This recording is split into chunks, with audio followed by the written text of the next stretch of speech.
I'm Adam Richardson, and this is the Writers Detective Bureau. We are back. Welcome, not just to episode 138 of the Writers Detective Bureau, but welcome to a new era, a post-law enforcement career era of the podcast dedicated to helping authors and screenwriters write professional crime fiction. In this episode, we'll be talking about investigations involving celebrities as victims and suspects, and who would handle a serial killer investigation if all of the killings happened in the same city. But first, how are you? Welcome back. A lot has changed since our last episode together, so we've got some stuff to talk about before we get to those questions. Last March, I officially retired from law enforcement, and I've retired to a life of full-time international travel with my wife, which I'll fill you in on in just a moment. But it's been the lead up to retirement that began shortly after our last podcast episode together that I want to talk to you about from a character standpoint. So let me explain. I know that going from having a career of purpose and stress to a retirement life of no career, and by extension, no purpose, but significantly less stress, would feel completely foreign to me. So I sought out a plan and some help in how to prepare and ultimately deal with what was to be an upcoming life change. Some of that help came in the form of a men's retreat of military veterans and first responders. It was a long weekend in the beautiful mountains of Colorado, and one of the questions that was asked during that retreat really rocked me. It's one I had never contemplated before, and one that your detective protagonists probably will not ever have occur to them, nor should it. But as a world creator, I think this is a great question for you to be aware of as you watch your characters go out and navigate the world that you've created, and see how this question informs the character arc of your detective or police officer protagonist. So to be clear, my suggestion is not to have your character ponder this question in your story. Have them remain completely ignorant of it. Rather, you, as the author, can use this question to inform how your protagonist goes about his or her life oblivious to this one question. And the question is, how much of your humanity has this career cost you? Ooh, that hit really close to home. How much of my humanity have I lost to this career? Your character is losing their humanity with every case they take, every call they run, every gory traffic accident, every murder scene, every survivor interview, every time they stifle their natural emotions, shoving it down into that deep hole so they can keep doing their job with a stone face, eventually getting to a point where they don't even feel the emotions they used to have to stifle. Surprise, awe, and wonder become cynicism, apathy, the mundane, all in the name of emotional survival. When you're at work, you can't cry, you can't get queasy, you can't run away, fight or flight. Actually, it's fight, flight, freeze, or fawn. These are acute stress responses. And in this career, fight is your default. Flight is rarely a viable option. Freezing is often fatal. And fawn means to people please, to avoid conflict, which usually means fight or flight didn't work out. And in this line of work, conflict avoidance is not an option. We are literally in the conflict business. High-stress police academies, much like military boot camp, are designed to provide stress inoculation.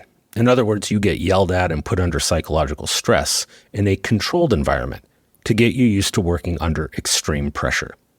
If someone's yelling at you within inches of your face, is your first instinct to cry? Or do you vapor lock and lose the ability to make decisions and take action? No one really wants to be in these situations, but in this career, failing to think and act in the moment is how you get killed.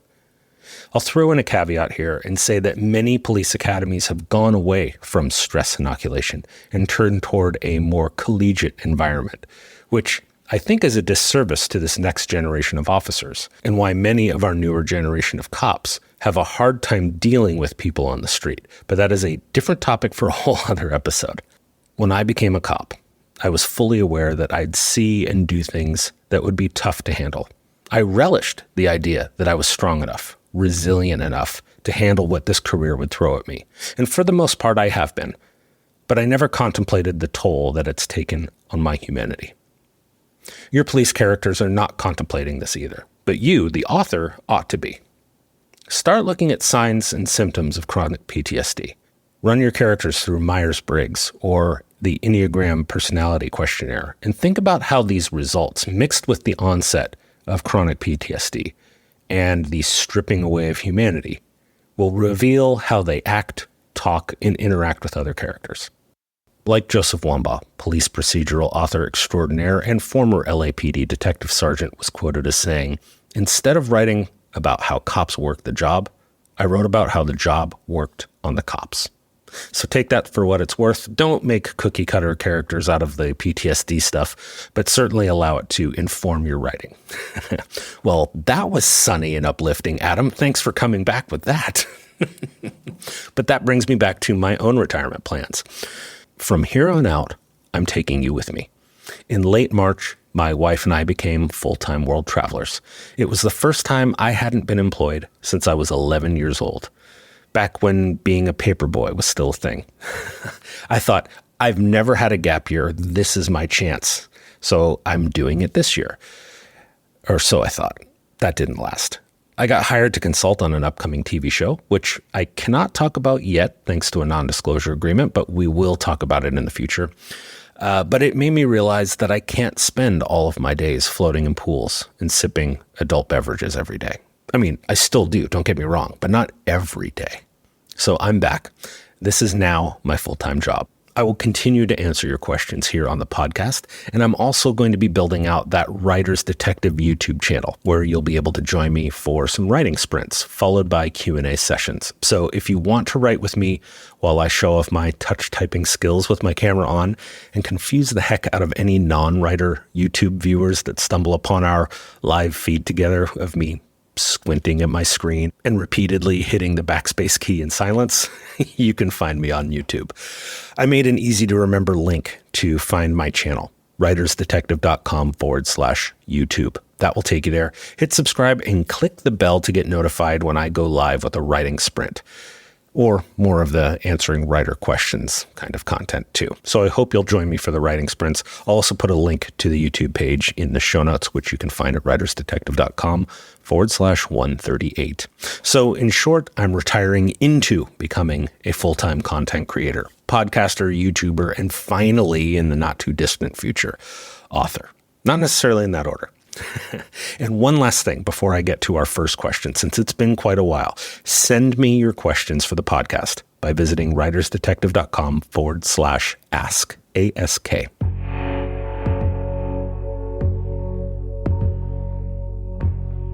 So our first question comes from Lori Puma, who did just that. She went to writersdetective.com/ask, and she hit the big microphone button and recorded this question for us to listen to. Hi, I have a question about how cases involving high-profile people are handled. I'm working on a humorous murder mystery series with a detective who works cases for celebrities and other high-profile people, and I'd like to know more about how these cases are handled now. I'd love to know about personnel, like, are these things that local law enforcement would investigate on their own, or would they ask somebody else for help?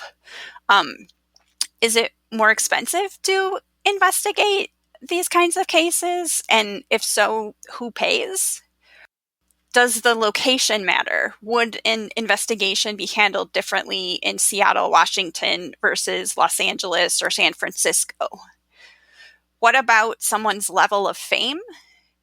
And then also, what about if the person is loved or loathed? Like if Taylor Swift or Elon Musk is murdered, does that create different challenges? What about if a Taylor Swift or Elon Musk type character is a suspect? If you've got any other ideas about what and where I should research to learn more about investigating high profile cases, I would love your suggestions. Thank you so much for the question, Lori. Celebrities are just people. People with their own set of problems, for sure. But they're just people. They have their good days and their bad days. And if the police are involved in your day, odds are it's one of the bad days. Sure, celebrities often have people, and I say people in quotes, air quotes, for things like assistants, attorneys, managers, publicists, yada, yada, yada. But other than being the center of attention, they're just people. And in the eyes of the law, they are not special. Celebrities might take it upon themselves to pay for their own private security or whatever, but just like everyone else, it will almost always be the local police or sheriff's department dealing with them, whether that's as a witness, suspect, or victim.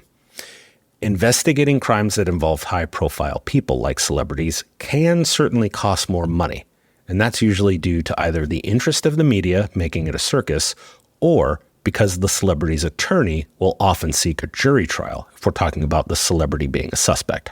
Law enforcement is a social service that is paid for through tax dollars. So we, the taxpayer, pay the bill, just like any other investigation. As U.S. citizens, celebrity or not, we're afforded equal protection under the law. And that's exactly what the celebrity is going to get. As far as location goes, I think the size of the agency might play into how much a major case like this might affect day-to-day operations. Los Angeles and New York City probably have the most experience working these kinds of high-profile cases, and the biggest difference is really just how the police department handles the media. The celebrity's level of fame is certainly going to be the biggest impact on media interest.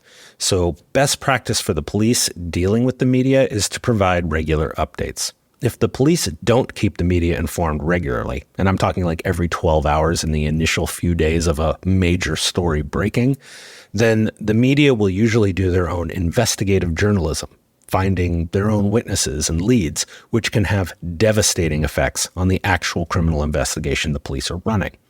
The police should be the first ones to interview anyone associated with the case. If a news reporter gets to the interview first, that witness, victim, or suspect's story may change by the time the police talk to them, and other evidence may have vanished as well.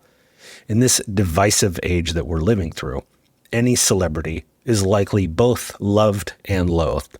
Publicly stating opinion will get you loving results or loathing results at the same time. We can all think back to really big cases involving celebrities and the media circuses that often form around those cases. Crowds outside police departments and courthouses hoping to get a glance of that celebrity, which can be a headache to police from a crowd-controlled standpoint. But the real place that the celebrity status can change things is in the preconceived perceptions of the jurors that will be deciding the criminal court case. You probably have opinions on Taylor Swift and Elon Musk as to how likely they are or are not to be capable of committing a certain type of crime, or whether we should believe what they're saying is the truth on the stand. Compare that to being on a typical jury, where you've never heard of the defendant and have only the testimony and evidence that's about to unfold in court for you to base your decision. Here in the United States, criminal court proceedings of adults are usually open to the public for the sake of transparency of the judicial process. The courtroom tends to be where most of the drama unfolds, and a major influence on how big a circus it becomes falls upon the decision made by the judge on whether to allow cameras into the courtroom or not. Cases I would suggest you look for inspiration, Lori, include O.J. Simpson, Michael Jackson, and more recently the conviction of Danny Masterson from That 70s Show, which resulted in a 30-year prison sentence for multiple counts of rape. Again, the media attention tends to revolve more around the court case than the police investigation because the investigation itself can remain confidential. But the court case is where everything becomes public, and that's where the media can finally report on all the salacious details of the case.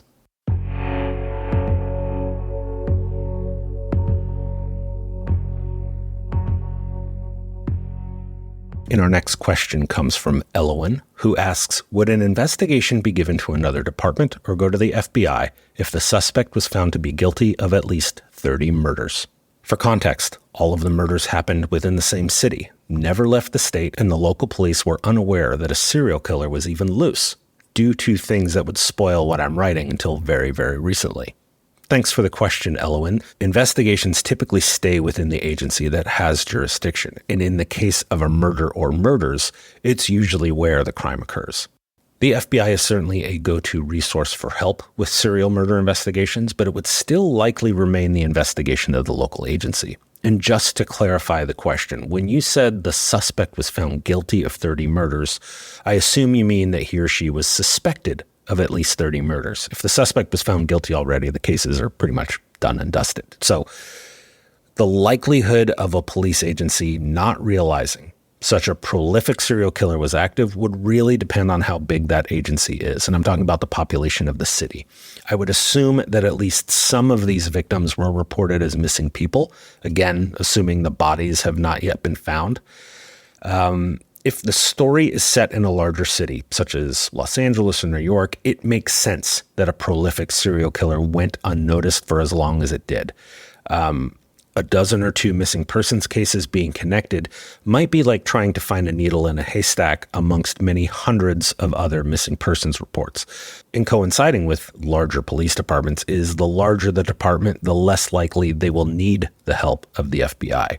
Now, if we're talking about a city of 15,000 or 20,000 people, I would expect the police to realize pretty quickly that they at least have a missing persons problem, because that would be a major spike in cases, and that would prompt some deeper investigation. A police department for a city that size would probably be quite small, and they would be much more likely to reach out to the FBI and neighboring jurisdictions for help with those cases. Thanks so much to Lori, Puma, and Elwin for the questions this week. I hope my answers help with your story ideas. So once again, writersdetective.com/ask to send me your questions, no matter how small the question. And I'd also like to thank my Patreon patrons for sticking with me during this break and for sponsoring this episode, especially my Gold Shield patrons Deborah Dunbar from DeborahDunbar.com, Cece Jameson from CeCeJameson.com, Larry Darter, Natalie Borelli, Craig Kingsman of CraigKingsman.com, and Marco Carocari of MarcoCarocari.com for their support, along with my Silver Cufflink and Coffee Club patrons. You can find links to all of the patrons supporting this episode in the show notes at writersdetective.com/138. Thanks again for listening. Have a great week and write well.